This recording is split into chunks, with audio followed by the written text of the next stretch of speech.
Hello friends. तो आज हम बात करने वाले हैं कि कैसे हम अपने कार्मिक पार्टनर के साथ अपना रिलेशनशिप ठीक कर सकते हैं। तो सबसे पहले जानते हैं कि हमारे कितने तरीके के ये रिलेशनशिप होते हैं। ये स्पाउस के साथ भी हो सकता है, आपका कोई बॉयफ्रेंड या कोई भी। हम रोमांटिक रिलेशनशिप के बारे में बात कर रहे हैं, other than parents, friends and siblings.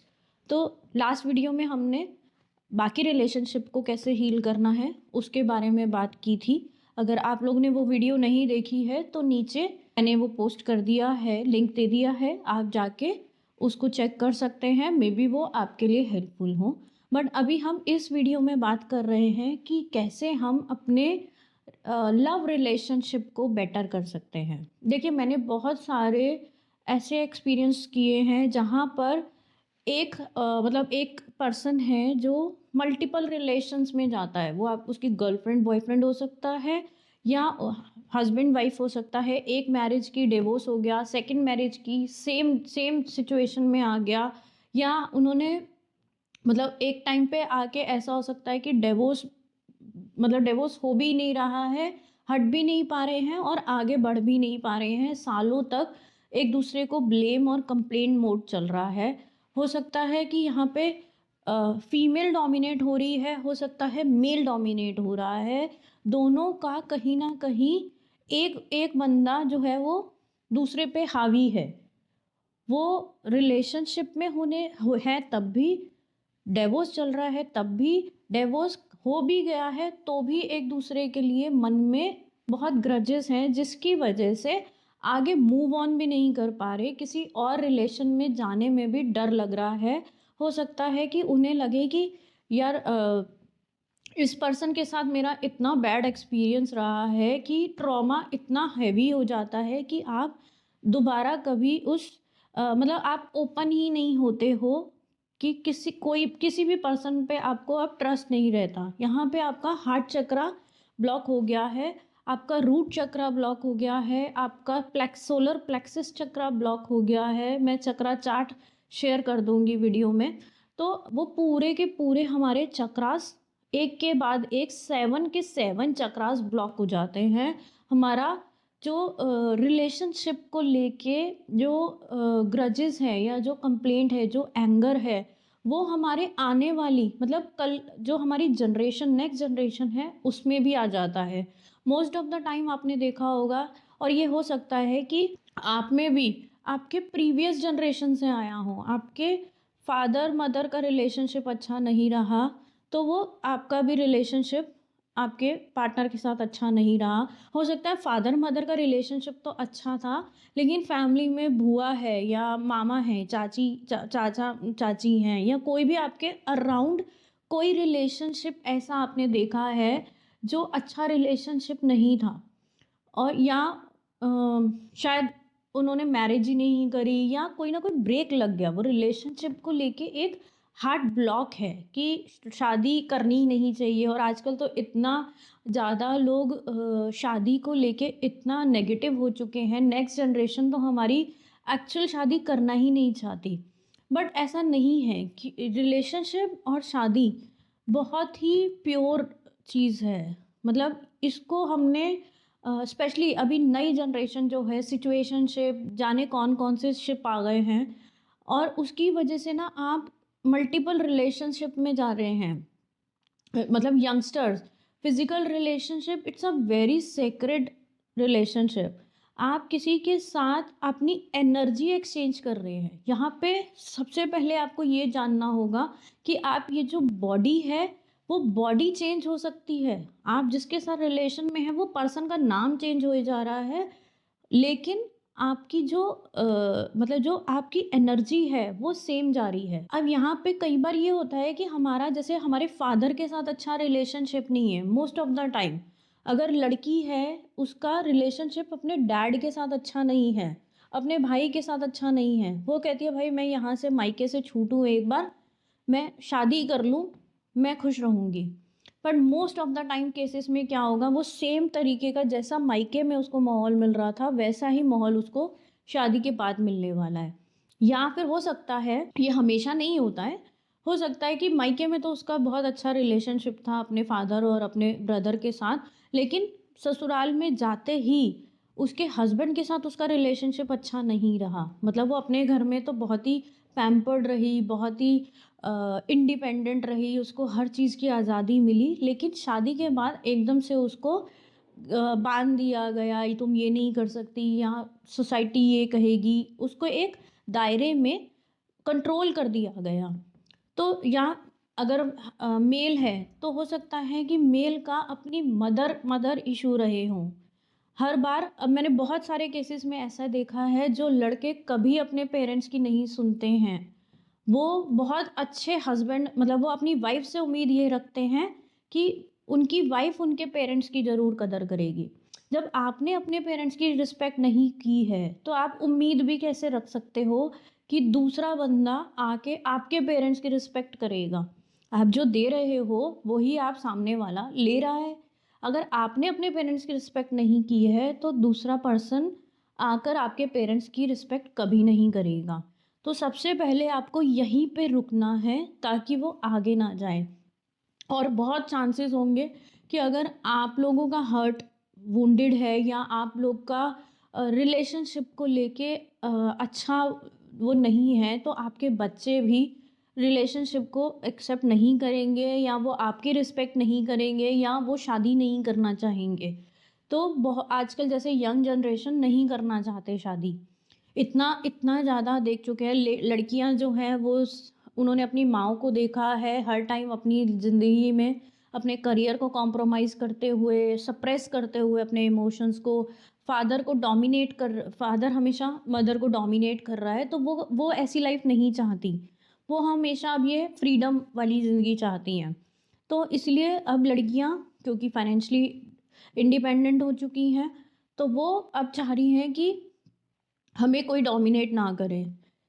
और कई जगहों पे अब उल्टा हो चुका है कि फीमेल्स जो हैं वो मेल को डोमिनेट करने में लगी हैं। बहुत सारे फॉल्स केसेस सामने आते हैं जहाँ पे औरतें हावी हो चुकी हैं आदमियों पे, या फिर आदमी है अगर हस्बैंड है, उसने बहुत बार अपने फादर को हमेशा मदर को डोमिनेट करते हुए देखा है, तो वो भी अब यही करना चाहता है कि मैं अपनी बीवी को कैसे डोमिनेट करूं।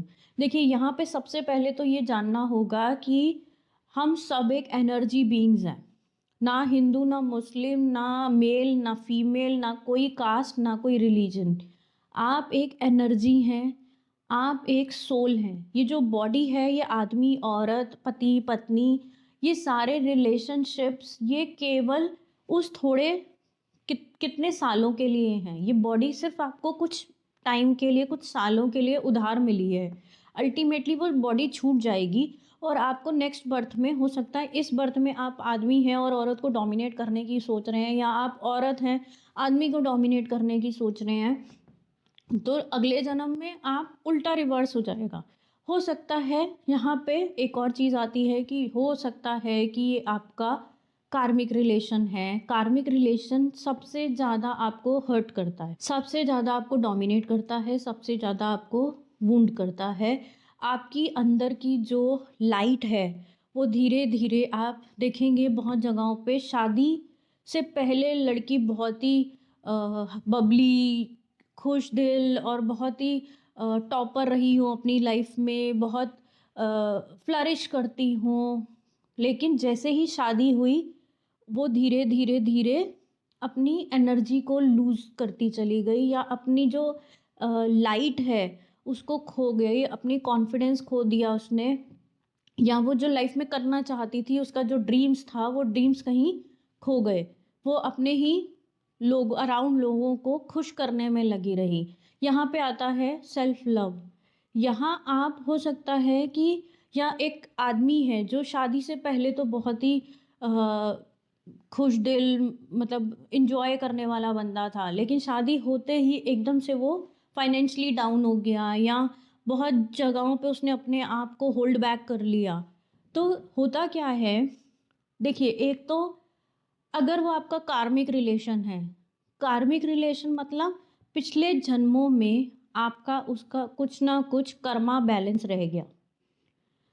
हो सकता है इस जन्म में वो आपकी वाइफ के रोल में है, पिछले जन्म में आज जो आपके साथ वो कर रही है, आपने उसके साथ सेम किया था। आपका दिया हुआ आपके पास वापस आ रहा है। तो इसलिए आधी लड़ाई तो वहीं ख़त्म हो जाती है, जहाँ आपको ये समझ में आ जाता है पहली बात कि आप एनर्जी हैं। आप ये आदमी औरत का रोल से हट के और आगे के बारे में सोच पाते हैं, जहाँ पे आपको ये समझ में आ गया कि एवरीथिंग इज़ फ्रीक्वेंसी। अब यहाँ पे दोनों किस चीज़ से ऑपरेट कर रहे हैं? एंगर से, फियर से, गिल्ट से। कोई ना कोई अंदर इनर चाइल्ड ट्रॉमा है, दोनों में से किसी का या दोनों का, बचपन का या उसके मदर के वूम से भी हो सकता है कि आपकी माँ जब के गर्भ में जब आप थे, हस्बैंड या वाइफ दोनों में से, जब आप मदर के वूम में थे, उस मदर ने हो सकता है कहीं ना कहीं अपने इमोशंस को सप्रेस किया। क्यों बोलते थे कि जब बच्चा माँ के गर्भ में होता है तो बहुत अच्छे उसको खुश रखना चाहिए, उसके अराउंड अच्छी अच्छी चीज़ें होनी चाहिए, अच्छी अच्छी फ़ोटो सामने हो, परमात्मा का नाम लेते रहो, ताकि इसको बोलते हैं गर्भ संस्कार। अच्छी उसको एक अच्छे संस्कार मिलेंगे तो वो एक हैप्पी सोल बन के बाहर आएगा। लेकिन कई बार होता है कि माँ के गर्भ में, मतलब बच्चा जब माँ के गर्भ में है उस टाइम पर उसका जो एनवायरनमेंट है वो टॉक्सिक एनवायरनमेंट है। हो सकता है इतने सालों बाद जब वो बच्चा बड़ा हो गया, उसकी शादी हो गई, अब वो उसका भी सेम ही टॉक्सिक रिलेशनशिप हो रहा है। अब हो सकता है अब उसको याद भी नहीं है कि जब मैं गर्भ में था तब वो कोई इंसिडेंस ऐसा हुआ था जहाँ पे वो उसके गर्भ में रह गई, वो बात उसके डीएनए में आ गई। तो अब जैसे उसने वो कैच कर लिया उस ट्रॉमा को गर्भ में ही, तो ये मतलब पिछले जनरेशन से आगे कई जनरेशन बहुत पीछे भी कहीं से आपके डीएनए में आई हो सकती है, या पिछले जन्मों का कहीं ना कहीं कोई ट्रॉमा आपके अंदर हो सकता है। देखिए, मैं ये नहीं कहूँगी कि पास्ट में जाइए या किसी को ब्लेम कीजिए कि आपने ऐसा मेरे साथ किया, या आप पास्ट देखिए हम चेंज नहीं कर सकते, फ्यूचर हमें पता नहीं है, बट हम आज को ठीक कर सकते हैं। तो बहुत ही सिंपल तरीका है इसको कैसे हील किया जा सकता है। आपको केवल सामने वाले पर्सन को, जो आपका स्पाउस है, या अगर आपका डिवोर्स केस भी चल रहा है या डिवोर्स हो भी चुका है तब भी आप उस पर्सन को माफ़ नहीं कर पा रहे हैं, ये मेरा पर्सनल एक्सपीरियंस है। मैंने अपनी पर्सनल लाइफ में इस चीज़ को फेस किया है और हील किया है। आपको केवल सामने वाले पर्सन को अपने सामने फील करना है, विजुलाइज करना है। अगर आप विजुलाइज नहीं कर सकते हैं तो आप उनकी फ़ोटो सामने रख के कर सकते हैं। जस्ट आपको उनको फील करना है अपने सामने, जैसे आप लोग आमने सामने बैठे हैं फिजिकली, और उनको बोलना है, मैं अपने पिछले सभी जन्मों में, इस जन्म में, अभी तक जाने अनजाने कहीं भी कभी भी आपको हर्ट किया हो तो मैं आपसे माफ़ी मांगती हूँ। अब यहाँ पे हो सकता है कि आपका, देखिए जब हम डिवोर्स तक आ गए या डिवोर्स हो गया तो आई एम श्योर बहुत कीचड़ उछले होंगे कोर्ट केस में, कोई मतलब लीगल चीज़ें जब चलती हैं तो बहुत सारे, मतलब बहुत ब्लेमिंग होती है, कंप्लेन मोड होता है, बहुत एक्सट्रीम लेवल तक भी कई बार हम जा चुके होते हैं। जैसे मैं आपको एग्जांपल दे रही हूँ कि वो एक ग्लास है जो पॉइजन से भरा हुआ है, गंदे नाले के पानी से भरा हुआ है, पता नहीं कितने जन्मों से वो स्टेगनेंट एनर्जीज हैं, स्टेगनेंस इमोशन है जो आपके अंदर उस पर्सन के लिए गुस्सा, पता ही नहीं है हमें कितने जन्मों से हम उसको कैरी करके चल रहे हैं। अभी हो सकता है इस जन्म में जो आपको दिखाई दे रहा है वो तो दे ही रहा है, लेकिन उसके अलावा बैकएंड पे बहुत कुछ है। तो उसको आपको साफ़ करना, बार बार हो सकता है टाइम लगे उसको साफ़ करने में, बार बार भी साफ़ करना पड़ सकता है। तो आपको करना क्या है, उस पर्सन को सामने विजुलाइज करना है, और फॉरगिव वाला आपने कर लिया, I am sorry, please forgive me, I love you, thank you, I am sorry, please forgive me, I love you, thank you. अब उस पर्सन की वजह से जो आपने अपने आप को भी हर्ट किया होगा, क्योंकि अगर जो भी लड़ाई भी होती है, कोई गुस्सा होता है, तो आप उसको हर्ट करते हो, साथ में अपने आप को भी तो हर्ट होता ही है। तो आपने अपनी आत्मा को भी कहीं न कहीं दुखाया होगा। तो आपको अपने आप को भी माफ़ करना है। मैं अपने आप को भी माफ़ करती हूँ। पिछले सभी जन्मों में, इस जन्म में आपके द्वारा मुझे कहीं भी हर्ट हुआ है या मैंने अपने आप को ही कम समझा, हर्ट किया, मैं अपने आप को भी माफ़ करती हूँ। कई बार आपको खुद पे ही डाउट होने लगता है कि शायद ये डिवोर्स या ये रिलेशनशिप ब्रेकअप की वजह आप ही हो। आप हमेशा ये लड़ाई की वजह हमेशा आप ब्लेम अपने आप को भी करने लगते हो। बट ज़रूरी नहीं है कि वो उसमें आप ही की गलती है, आप ही अपनी गलती ढूँढ रहे हो। पिछले जन्मों का वो कर्मा है आपका, वो कर्मा बस क्लियर आउट करना है। कोई कंप्लेंट नहीं, कोई एंगर नहीं, कोई ब्लेम नहीं, ना खुद से, ना सामने वाले से।